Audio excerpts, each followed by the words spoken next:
14장에서 16장까지는 모든 공생애를 이제 마치시고 죽기 전 그 전날 밤 11명 제자들에게만 말씀하신 것입니다. 한 자리에서 말씀하신 내용들로 14, 15, 16이 가득 차 있습니다. 아주 중요한 말씀들이 있죠. 그리고 17장에는 예수님의 기도가 들어가 있어요. 그리고 이제 십자가를 지시는 내용이 있습니다. 그러니까 십자가 지시기 전 이제 마지막 가르침이라고 여러분 보시면 됩니다. 14장은요, 전체 제자들의 질문으로 이렇게 가르침이 진행이 돼요. 베드로, 그리고 도마, 빌립, 그리고 유다, 가룟 유다 말고 유다, 이렇게 네 명이 네 제자가 네개 각각 다른 질문으로 이야기합니다. 정말 중요한 거처를 예비하러 가신다라는 그 말도 있고 그 구절도 있고 에고 에이미, 나는 길이요 진리요 생명, 이것도 있고요. 근데 이게 참 특이한 건요, 성경을 이렇게 복음서를 찾아봐도 네 명의 제자들이 각각의 다른 네 개의 질문을 연거푸 쉼없이 이렇게 하는 장면은 여기가 처음인 거죠. 왜 그럴까요? 정말 궁금할 수도 있지만 대부분 질문이 많아진다는 건 불안하다라는 거예요. 당혹스럽고 근심함이 생겼다라는 겁니다. 왜 그럴까요, 여러분? 나라가 흥하고 망할 수 있는 이 절대절명의 정말 중요한 이 시기에, 이 국가적 혁명이 일어나는 이 시기에 누구? 대빵인 예수님이, 그 능력이신 그분이 자꾸 간대, 죽는데, 떠난대, 우리 옆에 없겠대. 아니, 여태까지 그 한 사람 믿고 따라왔는데 자기들이 능력이 없잖아요. 근데 그 능력 있는 그분이 이 중요한 시기에 자꾸 가신대. 얼마나 불안합니까? 예? 어부 출신 11명, 이제 한 명 또 없어. 유다도 없어. 이제 유다는 나가버렸으니까. 대제사장, 바리새인, 종교 권력자들, 그들 대상으로 어부 출신 우리들이 뭘 할까? 아니, 그 둘째 치고 로마 제국, 전 세계를 주무르고 있는 이 로마 제국을 대항하여 뭔가를 해야 되는데 우리끼리 뭐 어쩌라는 거야, 이렇게 되는 거죠. 그래서 오늘 본문의 첫 시작이 뭘로 시작되죠, 여러분? 근심하지 말라라고 시작됩니다. 다 아시는 거예요. 물론 여러분 이 14장 1절 바로 앞에는 몇 장이 있었을까요? 13장이 있었고 13장 마지막 절이 있겠죠. 근데 이게 장이 구분되는 게 원래 아니잖아요. 이 바로 앞에 무슨 내용이냐면 닭 울기 전에 너가 3번 나를 부인하리라. 베드로. 그러니까 베드로한테 1차적으로 하신 말이긴 해요. 베드로가 얼마나 낭망할까. 그리고 자기가 3번 부인할 것을 이렇게 예수님한테 선고를 받았는데 안 할 거라고 막 마음 먹지만 막 근심하고 있을 거 아니에요. 그러니까 그 안타까운 마음에, 그러니까 자기 배신하는 그 사람, 그 제자의 그 심정까지도 챙기시면서 본인은 지금 십자가에 달리시기 전에 얼마나 그 심적으로 고난이 있겠어요. 근데 그들을 또 챙기시면서 이 얘기 하신 거예요. 뭐 그뿐입니까? 나머지 또 10명의 제자들도 십자가 그 사건 이후에 뿔뿔이 흩어지며 고민하며 슬퍼할 것을 미리 아시기 때문에 엄청난 근심하실 걸 알기 때문에 근심하지 말라 이렇게 얘기하고 계십니다.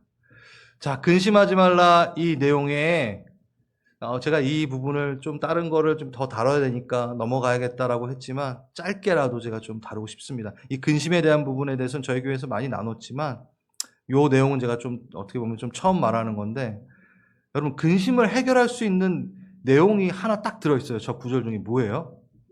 믿음이에요. 믿음. 자, 근심은요 그 두려움, 슬픔에서 기인이 됩니다. 그 근심 자체가. 그러니까 과거적인 영역, 그러니까 슬픔의 영역이죠. 두려움은 뭐예요? 미래적인 영역. 그래서 근심이 있는 거예요. 이해되셨어요? 우리가 근심이 있는 건 미래의 두려움도 있지만 과거의 슬픔도 근심을 갖게 되는 이 부분 영역이 있죠. 근데 그분은 어제도 계시고 오늘도 계시고 영원토록 계실, 그러니까 그 모든 것들 안에 정답을 갖고 계신 분이라는 거예요. 그러니까 그분을 믿어야지만 된다라는 거죠. 우리 안에 큰 이슈들이 분명히 존재합니다. 그런데 하나님은, 예수님은 너무 평이하게 들릴 수 있는 그냥 나를 믿어라 라고 지금 얘기하고 계신 거예요. 근심할 때 일반적으로 보면은 홀로 헤쳐나가는 사람들도 있고, 그렇죠? 그 근심으로 인해서 누군가를 찾아가서 얘기를 나눌 때도 누구? 그나마 사람인 거잖아요. 가까운 가족이든 지인이든 사람이잖아요. 그러니까 아무리 그 사람이나 혼자서 해결할 수 없어요. 그러니까 나를 믿어라라는 그 전능자가 나를 믿어라 하는 거는 우리가 그냥 평이하게 들을 수가 있는 게 아니라 진짜 감사한 거예요. 제대로 된 믿을 만한 사람이 나를 믿어라고 얘기를 해줬으니까 그건 엄청난 거죠. 전능자가 날 믿으라는데 그건 가장 큰 해결 방안입니다. 네? 이게 안 들어오세요? 네? 근심하지 않게 하시려면 해결을 해주셔야 되는데 그냥 믿으라라고 얘기하시는 게, 자, 근심은 하나님을 믿음으로 신뢰함으로 해결할 수밖에 없도록 되어 있는 겁니다. 그런데 문제는 믿음이 서지 않는다라는 거죠. 믿음만 제대로 바로 선다면 근심의 영역은, 근심의 실체는 해결이 된다는 것인데 믿음이 서지 않기 때문에 문제라는 거예요. 그래서 우리는 어떤 기도를 해야 되냐면 간단합니다. 계속 근심거리를 해결해 달라는 기도보다 먼저 뭐를 기도해야 돼요? 그래요. 믿음을 위해서 기도해야 돼요. 근데 우리 대부분 이걸 스킵합니다. 근심을 이기는 건 믿음인데 근심을 해결하기 위한 방안과 이해와 어떠한 하나님의 일들에 대해서 그 근심거리를 어떻게 해결하실 거예요? 라고만 계속 기도해요. 그거를 가르쳐 주세요. 그것만 기도해요. 근데 그걸로 근심을 해결되지 않아요. 뭐? 믿음으로. 그러니까 우리는 근심이 있을 때 믿음 기도를 해야 되는 거예요. 믿음이 세워지는 기도. 믿음이 필요합니다. 제겐 믿음이 없습니다. 주님을 신뢰함이 제게 참 없어요. 강력한 그 불신덩어리예요, 전. 그래서 그 믿음이 없어서 그 근심을 해결할 수 있는 능력이 없어요. 이 기도를 해야 된다는 거예요. 가장 중요한 기도일 수 있습니다. 믿음을 구하는 기도. 믿음이 근심을 해결하기 때문에. 이 기도를 할 때 놀랍도록 하나님이 일하시는 역사들을 발견하게 될 것이고 하나님의 때에 하나님의 방법으로 그 일이 해결되는 것을 보게 될 거예요. 근데 내가 그 해결되는 그 이슈들과 일들과 그 방법들과 그 그러한 시기들에 대해서 목적을 갖고 계속 기도하면요, 믿음이 계속 사라져요. 그러니까 끝내는 근심이 안 없어지고 근심이 이기게 돼요. 제가 무슨 말씀드린지 아시겠죠? 네. 제가 기도하면 할수록 이게 진짜 중요하겠다라는 생각이 듭니다. 우린 믿음이 굳건해지는 과정이 필요합니다. 믿음이 안 생겨요. 기도할 때 믿음이 잘 안 생겨요. 바로 생기지 않아요. 이 말은요, 가스불에 물을 올리자마자 물이 끓지 않아요. 막 이런 얘기랑 똑같은 거예요. 우린 기도하자마자 믿음이 생기지 않습니다. 강력한 불신덩어리들이기 때문에. 그러니까 계속 기도해야 돼요. 목사님이 믿음을 기도하라 그랬으니까 근심 없으려면 믿음 기도해야지. 딱 기도하자마자 믿음이 전혀 안 생겨. 이거 효과가 없는데요? 이러면 안 된다는 거예요. 우린 믿음이 없는 사람이기 때문에 계속 꾸준히 기도해야 돼요. 한 번에 물을 끓지 않습니다. 근데 여러분이 믿음을 달라는 기도를 꾸준히 하다 보면은 정말 믿음이 있고 그 믿음이 근심을 이기는 역사를 여러분 맡게 될 겁니다. 아멘. 이 부분은 좀 넘어갈게요. 여기까지만 하고. 자, 근심하는 제자들에게 예수님이 말씀하십니다. 뭐라고? 아버지를 믿어라, 나를 믿어라 라고 얘기합니다. 그리고 근심치 않을 다른 방법들을 알려주시는 게 아니라 이 말씀을 이어갑니다. 이게 진짜인 것 같아요. 그러니까 믿음에 대한 부분을 기도하고 그리고 나서 어떤 방법론을 말씀하시는 게 아니라 이 얘기를 바로 이어가시는데 거처를 예비하러 가신다는 이 말씀을 하십니다. 여러분 많이 들어보셨잖아요. 그렇죠? 거할 곳, 거처. 이 부분으로 번역을 했기 때문에 언어적인 한계에 우린 부딪힙니다. 거처라는 이 번역 자체가 언어적인 한계로 공간적인, 물질적인 것으로 떠오르게 함으로 이 구절의 신비를 막아버리는 부분이 있는 거죠. 무슨 얘기일까? 그냥 거처, 건축물, 집 정도로만 생각을 한다는 거예요. 그걸 마련하는 것에만 집중한다. 물론 이게 있어요. 계시록에 보면은 새하늘과 새 땅이 이 땅 가운데 내려오고 실질적인 겁니다.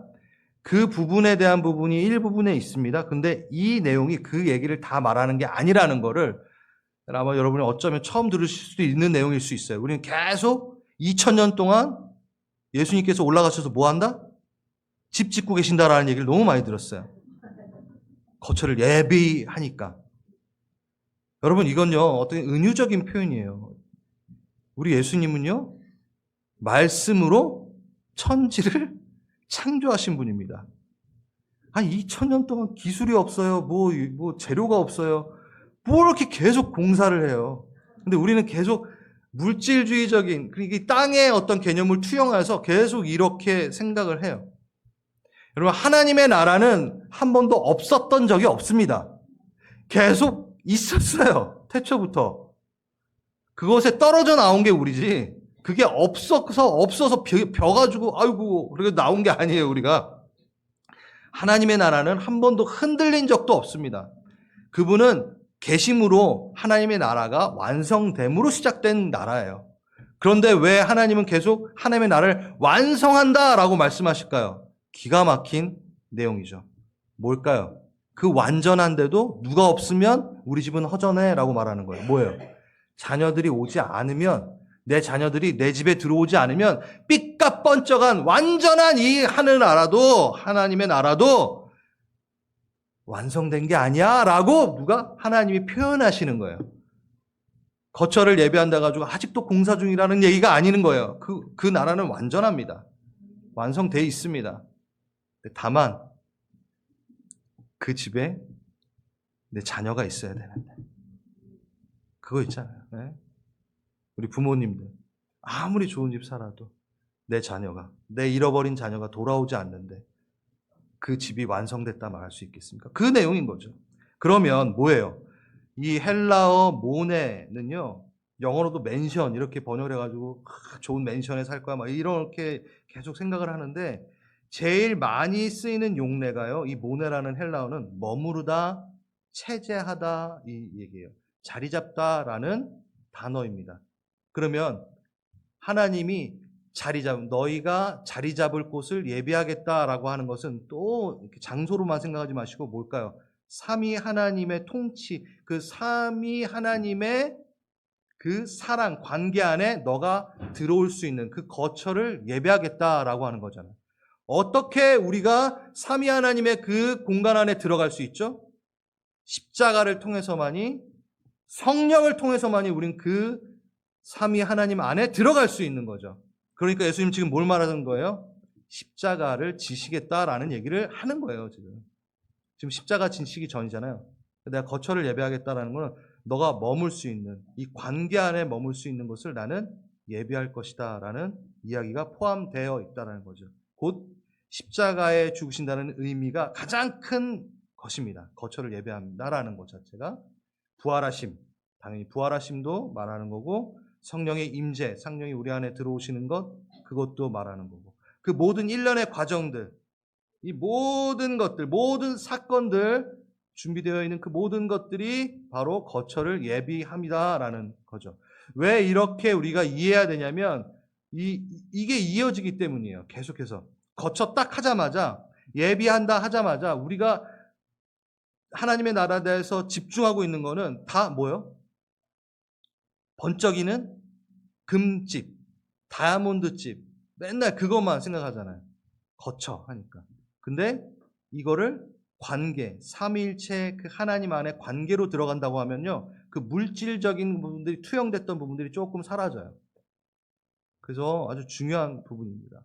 우리는 오랫동안 이 땅의 물질주의를 그 천국에 투영하는 강한 버릇이 있잖아요. 그래서 오래전부터 이거 저희 교회에서 많이 얘기했지만, 이 땅에서 복음 잘 전하고 전도 많이 하고 봉사 많이 하면 올라가서 어떤 기와집에서 살고 아니면 초가집에서 살고, 누구는 면류관 받는데 누구는 개털모자 쓰고 있고, 막 그 부흥사분들이 그 이상한 뭐 말도 안 되는 그런 것들로 어떻게 이 천국 자체를 우리 이 땅의 물질주의를 투영시켜서 거기서도 뭔가 경쟁하여 받아내고, 물론 상급은 있어. 이거는 이미 했죠, 제가. 기억나시죠? 상급은 무조건 있습니다. 근데 그 모양이 어떤 건지는 명확하지 않아요. 그렇기 때문에 그거는 하늘의 영역 가운데 남겨놔야 돼요. 근데 뭐 천국 좀 보고 왔다는 사람들이 다 뭐요? 그 사람 수준에 의해서 보고 오게 되잖아요. 그러니까 그 물질주의가 너무 투영되니까 그게 계속 우리 머리 가운데 있으니 천국 하면 딱 뭐예요? 하나님은 없어요. 우리가 여기서 제일 중요시 여겨야 되는 건 3절입니다. 내게로 영접하기 위하여 거처를 예비한다.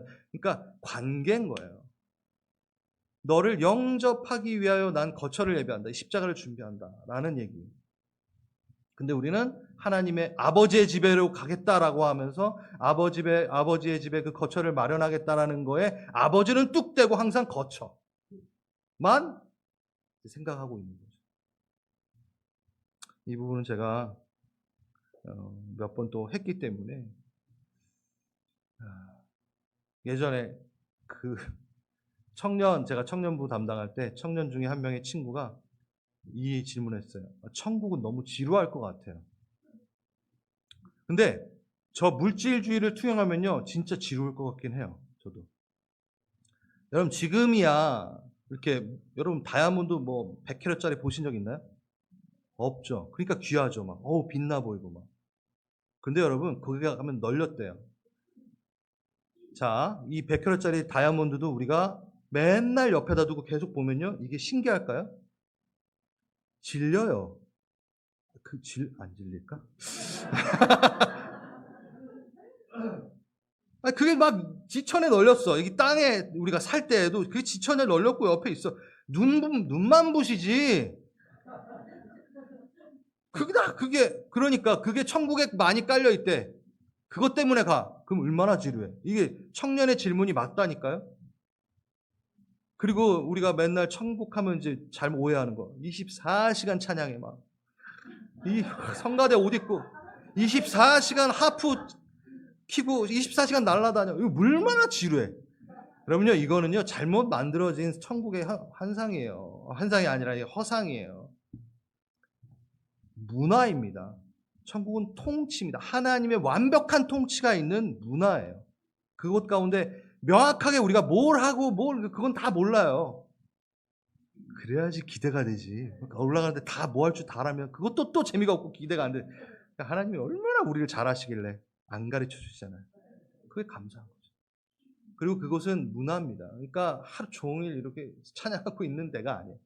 하나님과 교제하고 나누고, 이 많은 지혜와 지식을 갖고 계신 그분, 그 아름다운 시편에, 내가 소원 하나가 있는데 다윗이 얘기하잖아요. 내가 하나님의 성전에 거하여 그 아름다움을 내가 노래하고 보길 원합니다. 제가 다른 거처를 보기 원합니다가 아니라 하나님의 얼굴을 보기 원합니다라는 건 뭐냐면요, 이거 여러분 상상도 못 하실 거예요. 그 지혜와 지식과 그 아름다움은요, 영원토록 들여다봐도 새로운 거예요. 상상이 안 가시죠? 이게 말이 안 되는 거 같죠? 그게 바로 하나님의 나라입니다. 그러니까 지금 여기서는 이렇게 뭐랄까, 이거를 고민해보고 이런 수준에서는 절대 알아볼 수 없는 그 나라. 하나님과의 대화가, 그 예수 그리스도 날 사랑하는 그분과 끊임없이 그분의 이야기와 내 마음을 나눌 수 있는 그것은 지루할 수가 없죠. 네? 예를 들어서 계속 너무 재밌는, 그만하래요. 네. 아무튼 그런데 이걸로 끝내는 게 아니라 제가 요거를 하나 말아야 됩니다. 거처에 대한 묵상을 쭉 할 때 우리 척 스미스 목사님은 이 거처에 대해서 이 얘기를 꼭 하셨어요. 거처, 여기 고린도후서에서 보면요, 바울은요, 우리의 장막집이 무너지면 우리 이 몸에 대한 얘기하는 거예요. 6절 보면 육체의 몸을 입고, 이게 몸에 대한 거예요. 이 몸을 땅에서 지어진 장막 정도인 거처라고 표현했습니다. 그리고 이게 이제 무너지고 나서 어디요? 하늘의 영원한 집을 우리는 처소를 덧입게 될 것이다. 부활체. 하늘의 몸을 우리는 입게 될 것이다 할 때 그걸 거처라고 얘기했어요. 이걸 놓치면 안 돼요. 그래서 거처를 예배한다라는 그 얘기 안에 포함된 건 뭐죠? 그 관계와 그 관계를 유지하고 가능케 되는 뭘 입어야 돼요? 우리는 영원을 입어야 돼요. 부활체. 자, 하나님은 하나님은 영원하신 분인데 우리는 썩어 들어가는 몸으로 만났을 때 한 100년 있으면 헤어져야 되는 거예요. 재미없나? 아무튼 근데 우리도 영원한 부활체 그 새 성전, 새 거처를 입어야지만이 실제적으로 말하는 이 하나님이 예배하시는 이 거처, 이 관계 가운데 우리가 누릴 수 있다라는 거죠. 이 두 가지의 요소를 생각하시는 게 예수님께서 거처를 예배하러 가신다라는 걸 훨씬 더 잘 이해할 수 있는 성경적으로 이해할 수 있는 부분입니다. 네, 올라가서 개털 모자 쓰고 이런 것보다 훨씬 더 성경적입니다. 그러니까 저 보세요. 그게 있으니까 6절에 언제나 마음이 든든합니다. 내가 그 새 하늘 새 땅 가운데서 입게 될 나의 영원 그 부활체를 입을 것을 생각하니까 뭐요? 마음이 든든합니다. 근심이 든든함으로 바뀝니다. 근심이 사라지고 제 마음이 든든해지네요. 지금 바울이 그 얘기 하잖아요. 담대해집니다. 용기를 가지게 됩니다. 이 든든하다는 단어가 동사인데 나르레오라는 어떤 걸 의지했더니만 신뢰했더니만 담대한 용기가 생깁니다. 라고 할 때 쓰는 대로. 그러니까 우리 했던 건데 영원히 영생이 모든 것을 이긴다라는 거. 이걸 너무 멀리 두면서 지금 당장 앞에 있는 것 좀 해결됐으면 좋겠는데 그거 해결돼요? 그럼 다음에 또 뭔가 해결해야 될 게 또 생기고 또 다음에 내년에 또 해결될 게 생기고 반복이에요. 근데 이 근심과 걱정은 언제 완전히 이겨요? 영생이 이길 수밖에 없다라는 거예요. 영원히 이 모든 근심을 이긴다라는 마지막 골이 있다라는 거예요. 그 얘기를 바울이 얘기합니다. 그래서 예수님께서 뭐요? 이 근심하고 있는 제자들에게 이 십자가를 통하여 너희가 하나님 안에 관계로 들어왔을 때 너의 근심 그 걱정이 궁극적으로 사라지고 그 근심을 이길 수 있는 것은 믿음이다라는 이야기를 하고 계신 겁니다. 이 부분은 이렇게 좀 보고 이제 진짜 우리가 잘 알고 있는 9절 한번 보겠습니다. 6절을 그래도 한 번 더 읽을까요? 시작.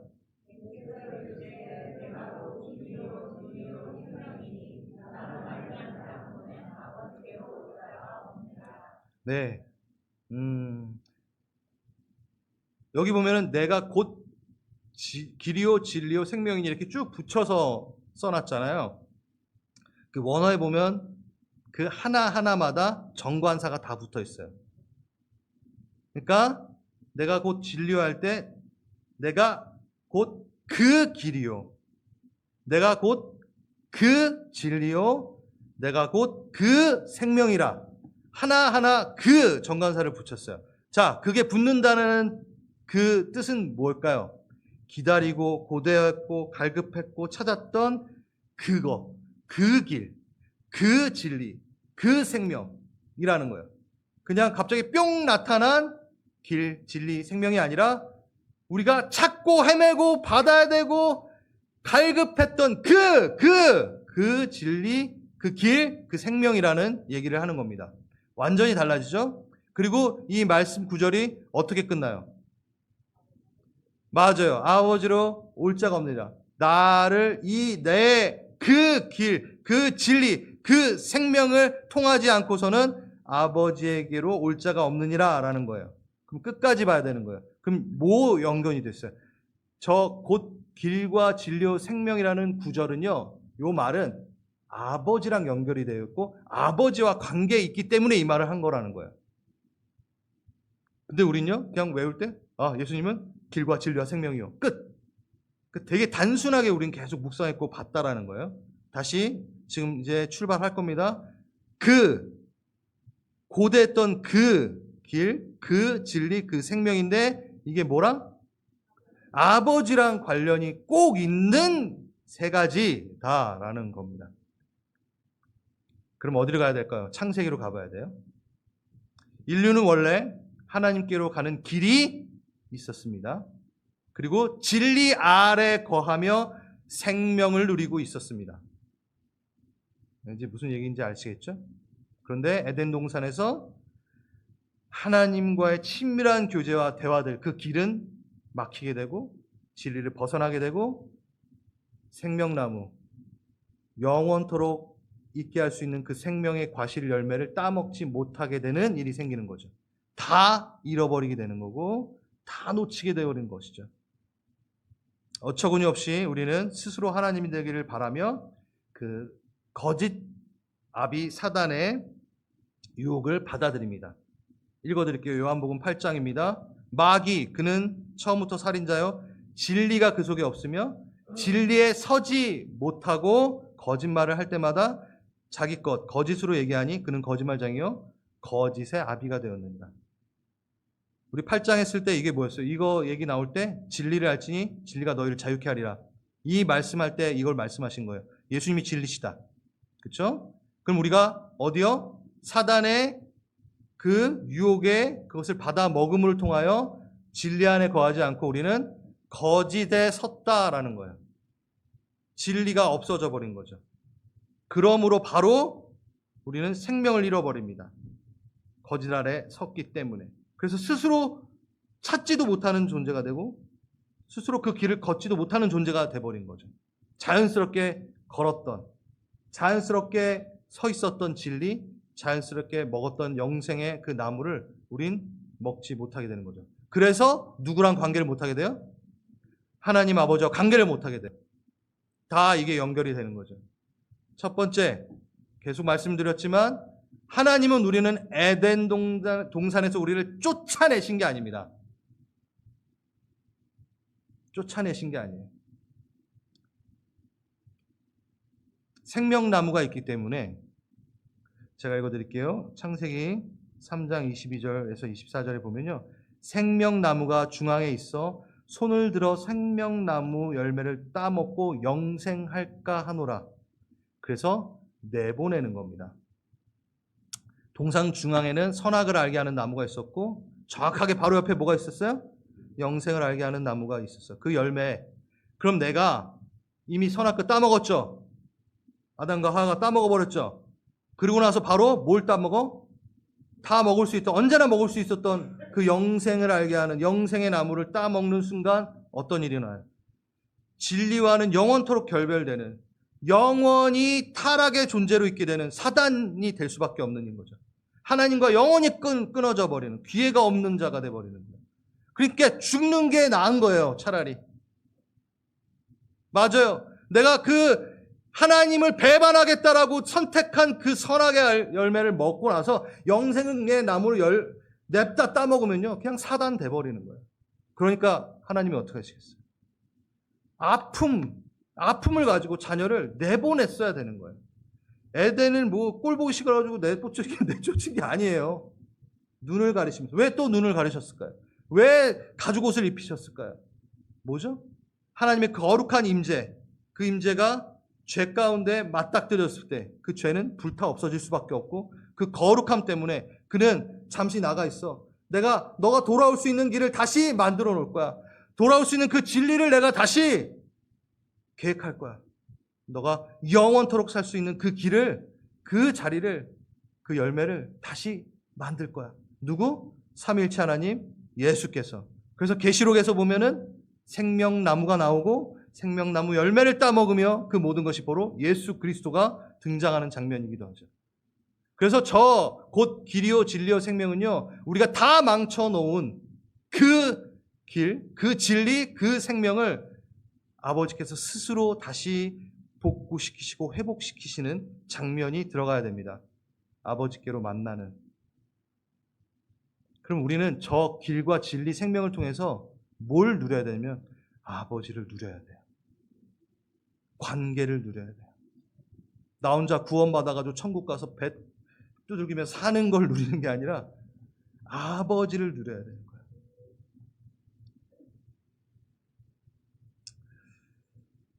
그 사랑에 무디고 감각 없는 이스라엘 백성들을 계속 찾아오셔서 다가오셔서 품으시고 그 길을 여신 예수 그리스도.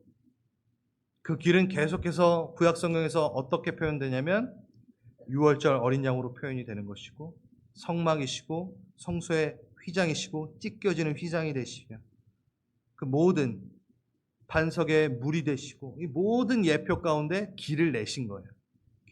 계속 길을 내신 거예요. 그게 히브리서에 정확하게 나옵니다. 같이 읽겠습니다. 시작.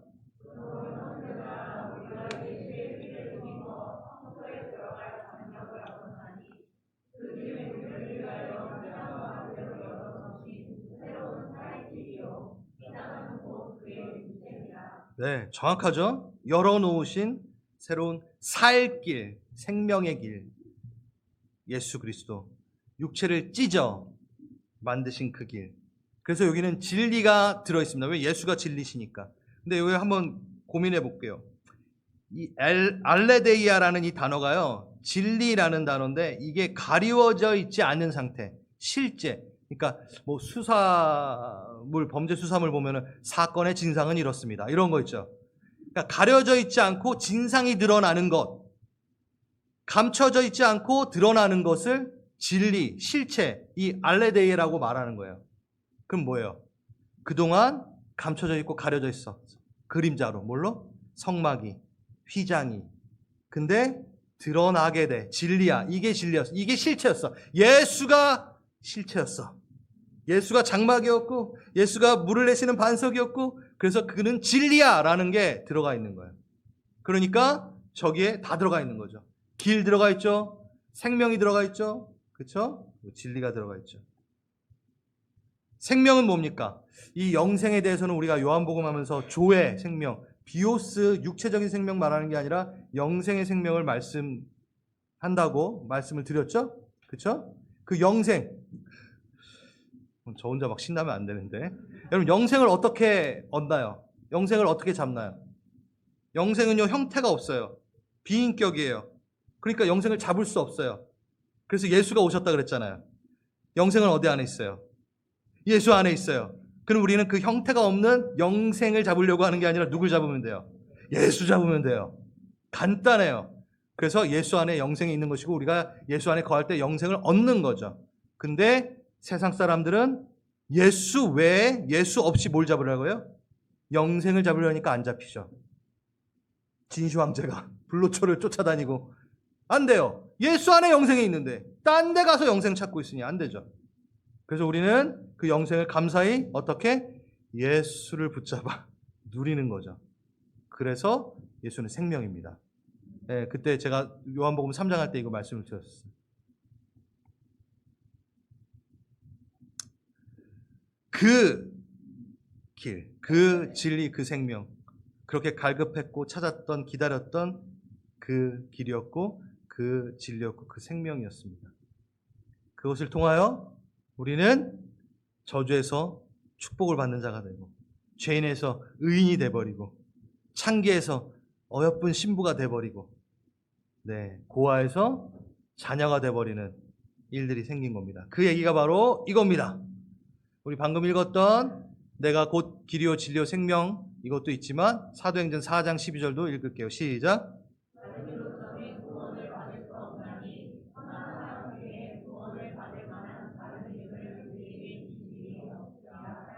맞습니다. 오늘 마무리하고 싶은 얘기는 유일하다라는 거예요. 유일한 길, 유일한 진리, 유일한 생명. 그도 있지만 유일하다는 거예요. 성경은 그걸 얘기합니다. 유일합니다. 우리는 이것을 믿고 있고 이것이 진리임을 선포하며 저 구절을 보면 여러분 마음이 불편한가요? 편하죠. 든든해요. 감사해요. 너무 저 구절이 귀해요. 정말 귀한 구절이에요. 근데 세상 이들에게는 어떨까요? 성경 여러 구절 중 가장 눈에 거슬리는 구절. 가장 폄하해야 되고 배척해야 되는 구절이죠. 왜?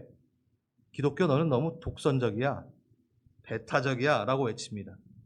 진리가 없다라고 외치는, 일로 가도 우리는 영생할 수 있고 일로 가도 살 수 있어. 무하메드를 만나도 되고 붓다를 만나도 되고 이만희를 만나도 되고 아무나 다 만나도 우리는 갈 수 있어, 영생의 길로. 이게 그들의 말이잖아요. 그러니까 예수만이 유일한 길이요 유일한 진리요 유일한 생명이라고 할 때 짜증이 나는 거예요. 눈에 거슬려요.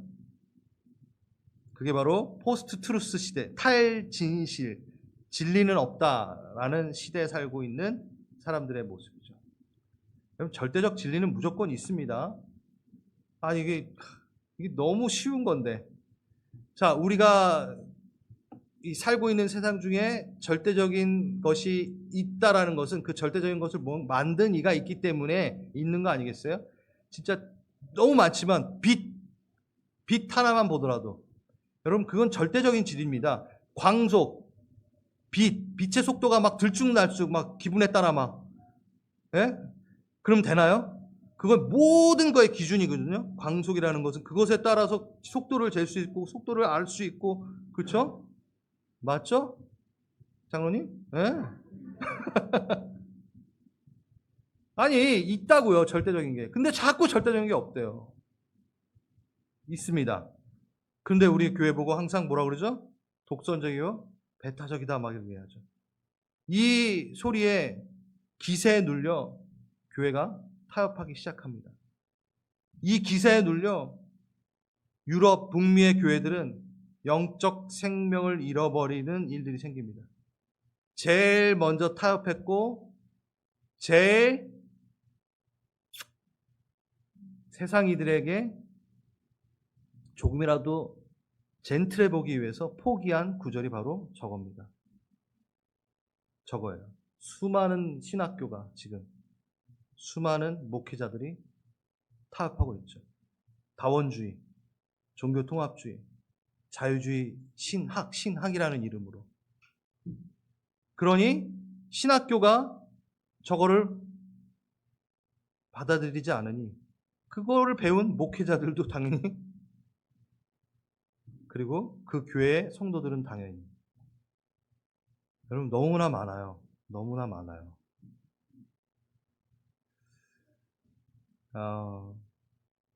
이 길이요 진리요 생명이라는 부분을 묵상하면서 전 이 부분을 얘기를 하지 않을 수는 없는 것 같아요. 교회가 이 말씀을 꺼내놓기를 되게 부담스러워한다라는 이야기들을 많이 듣습니다. 부정까지는 안 해도 굳게 붙들고 큰 소리로 저걸 외치지 않는 거예요. 다른 축복의 구절들은 되게 잘 말해줘요. 그리고 또 하나, 사회 참여, 구제, 사랑, 왜곡된 사랑, 막 동성애 다 받아들여. 자, 제가 그 영혼에 대해서 우리가 잘라내야 된다는 얘기는 아닙니다. 무슨 얘기냐면 그도 죄인이기 때문에 길을 계속 소개하고 회복되기를 기도하는 거는 당연히 맞죠. 근데 그 행위와 그 죄성에 대해서 인정해주는 퓨어 신학, 이런 모든 것들, 이게 적에 무너졌기 때문인 거죠. 적에 무너졌기 때문이죠. 특히 제가 많은 교회들을 소식을 들어보면 어떤 교회가 복지 영역, 사회적인 책임을 너무 강조하고 있으면 저 얘기를 대부분 안 하더라고요. 왜? 사회에 있는 많은 사람들과 접점을 이루기 위해서는 그 사람들 심리를 건드리면 안 돼. 그러니까 유일한 길이요, 유일한 생명을 말을 안 해. 점점 안 해. 그러면 이렇게 보면요, 그거를 제가 잘 말씀드릴게요. 사회 참여, 우리가 사회적인 복지를 안 해야 된다는 얘기가 절대 아닙니다. 우리 교회 하고 있고 교회는 그걸 해야 됩니다. 근데 그것만 강조를 많이 하는 분들을 보면은 대부분 자유주의 신학이라든가 이런 종교 통합 신학에 물들어 있는 분들이 많더라고요. 이 얘기를 안 해요. 불편해하니까. 그러면서 본인 스스로가 예배를 포기하게 되고 본인 스스로가 그 교회가 공동체가 진리를 포기하게 되고 수근수근 거리는 내용이 돼버리는 거예요. 야, 기분 나빠하니까 말하지 마. 복음 전하지 마. 먹을 거나 줘.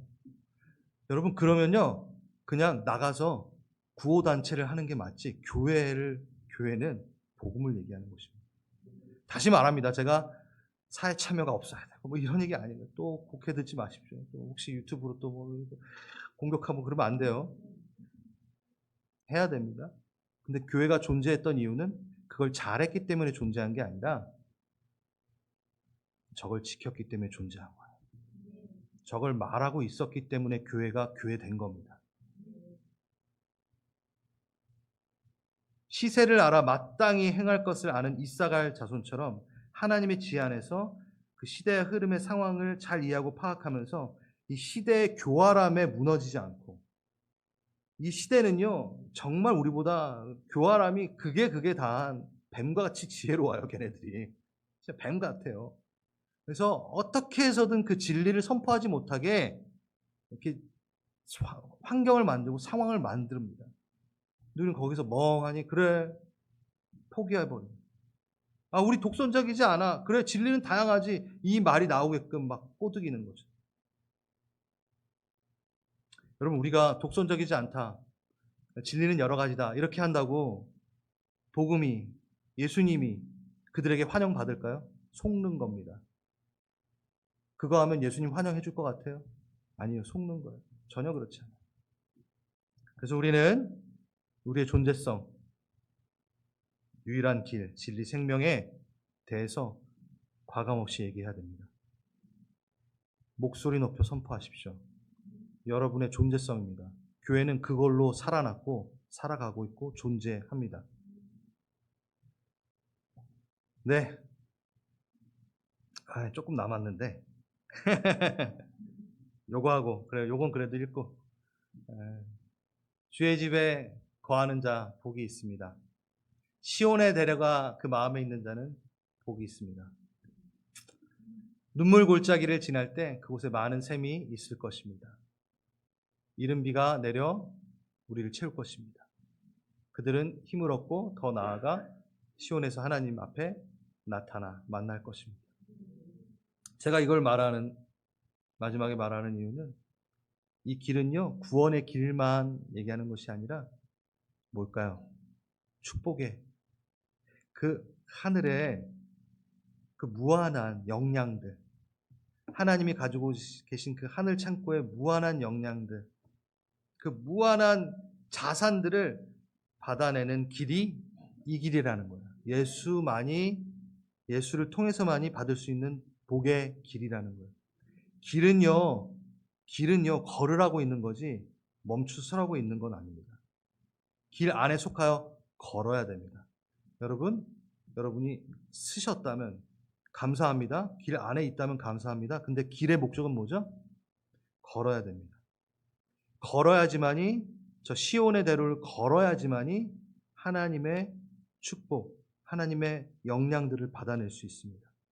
그러니 걸으십시오. 그러니 움직이십시오. 그러니 길과 진리, 생명 가운데 걷는 연습을 하십시오. 예배의 길이 열려져 있습니다. 기도의 길이 열려져 있습니다. 여러분이 소극적으로 가만히 서서 이 길을 대하지 마십시오. 멈추지 말고 걸으십시오. 그래서 저 시편의 모든 내용들을 여러분들이 누리시는 분들 되길 간절히 바랍니다. 아멘. 우리 함께 일어나셔서 이 훌륭하고 멋진 길에 내가 서 있고 또 그 길을 걸으며 누리겠다라는 그 마음 가지고 우리 기도하겠습니다. 기도할 때